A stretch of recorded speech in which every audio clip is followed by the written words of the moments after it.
when he came out, he was only 17, and he took the gym by storm. Everyone was aware of him right when he came in, once he started boxing especially. But he's always had that effervescent personality. He's a fun kid. He's a lot of fun. I like being around him.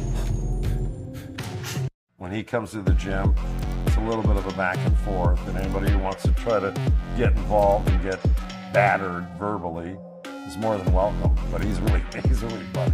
Joe is the same person he was 7 years ago than now, you know what I mean?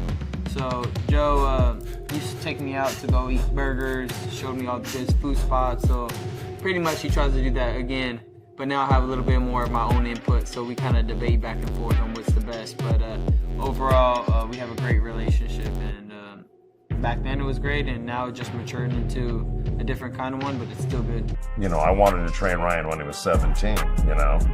I thought that much of him, and I was not taking on young kids at that particular time. Anybody that age that was just an amateur still. All right, we're moving on from Eddie. Who do we go to? And I just thought to myself, well, I did have a great relationship with Joe. You know, at that time, I still remembered it, so it must have been, you know, meaningful.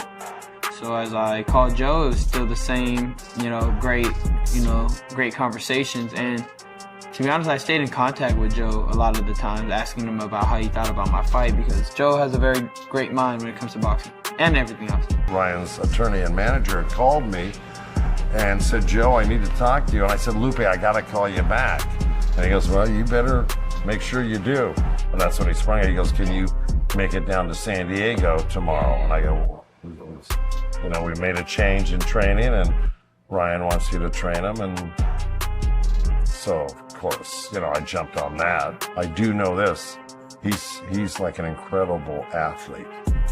And he hits he hits harder than maybe anybody pound for pound I've ever worked with. And I've worked with some great fighters. He was beating up grown men in my gym, okay? He was 17 years old. He was hurting people. He was hurting people when he was 17.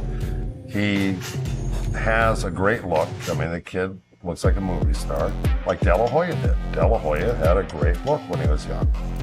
And, you know, his face never really got beat up, all the fights he had.